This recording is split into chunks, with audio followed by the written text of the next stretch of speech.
Salam saudaraku, selamat pagi. Semoga kita semua dalam keadaan sehat dan penuh sukacita dalam Tuhan.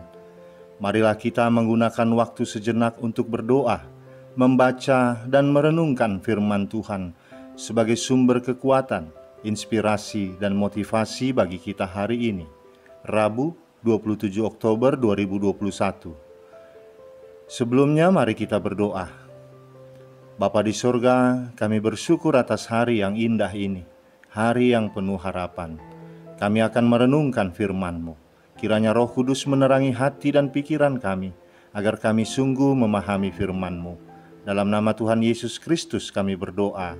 Amin. Firman Tuhan yang menyapa kita di pagi ini, Amsal 4 ayat 10. Hai anakku, dengarkanlah dan terimalah perkataanku, supaya tahun hidupmu menjadi banyak. Demikian firman Tuhan.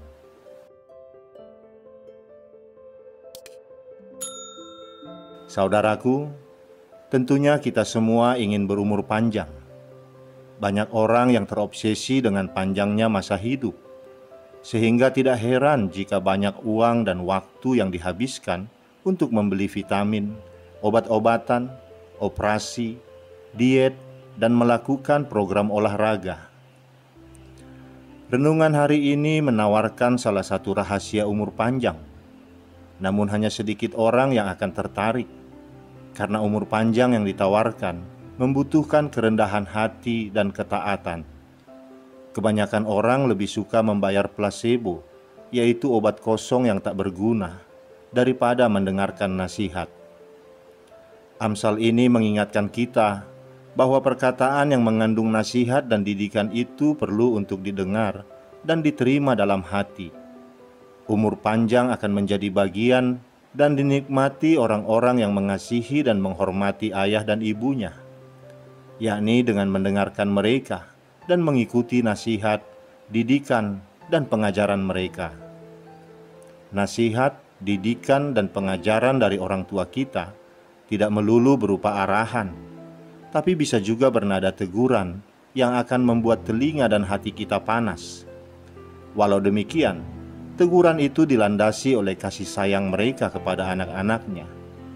Orang tua mana yang ingin menyaksikan anaknya hidup sengsara?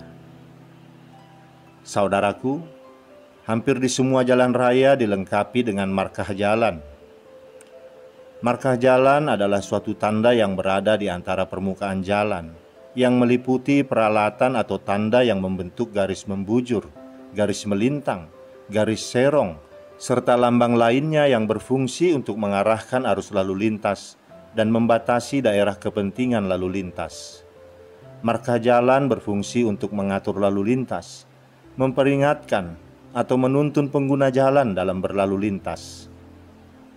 Ada beberapa bentuk markah jalan yang diterapkan di Indonesia.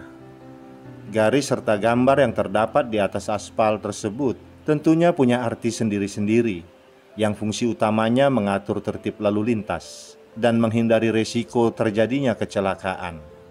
Hal ini tentunya sangat penting bagi pengguna jalan dan pengendara untuk keselamatan mereka, terutama saat melaju dalam kecepatan yang sangat tinggi. Saudaraku, Salomo meminta putra-putrinya untuk mencari hikmat dengan harapan agar mereka selamat di dalam melintasi jalan kehidupan.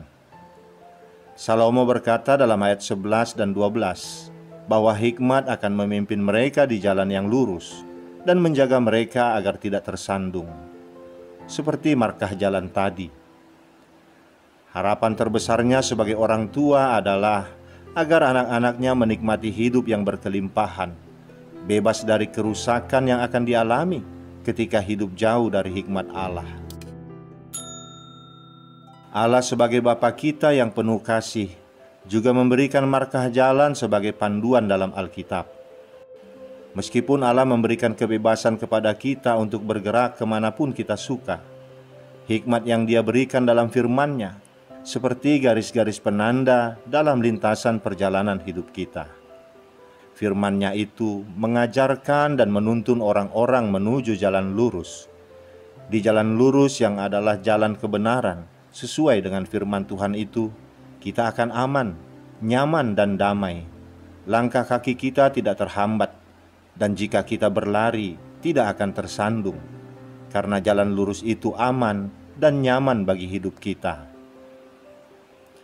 Jalan lurus itu menunjuk pada Tuhan Yesus. Dialah jalan, kebenaran, dan hidup. Semua orang berhikmat akan berada di jalan itu, karena Tuhan Yesuslah yang menjaga dan melindungi kita dari segala mara bahaya. Tuhan Yesuslah yang mempunyai hikmat itu. Dialah sang hikmat, sumber hikmat, dan sumber segala kehidupan kita. Maka bersama Dia kita pun aman.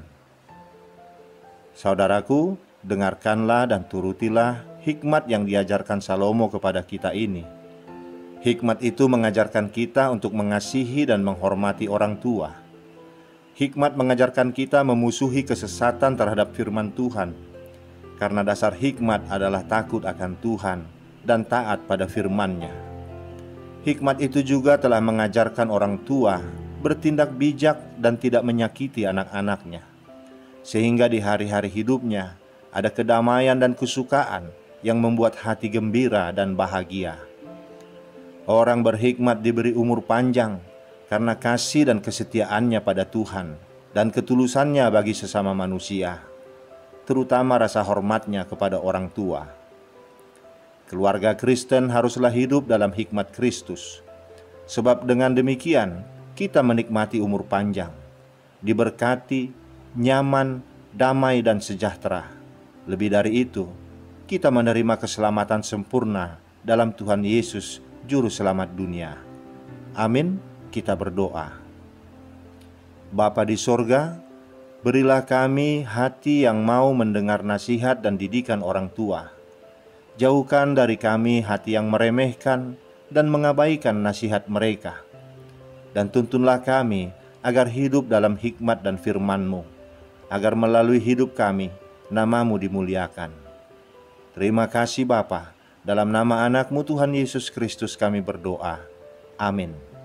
Selamat beraktivitas saudaraku, Tuhan memberkati. Shalom.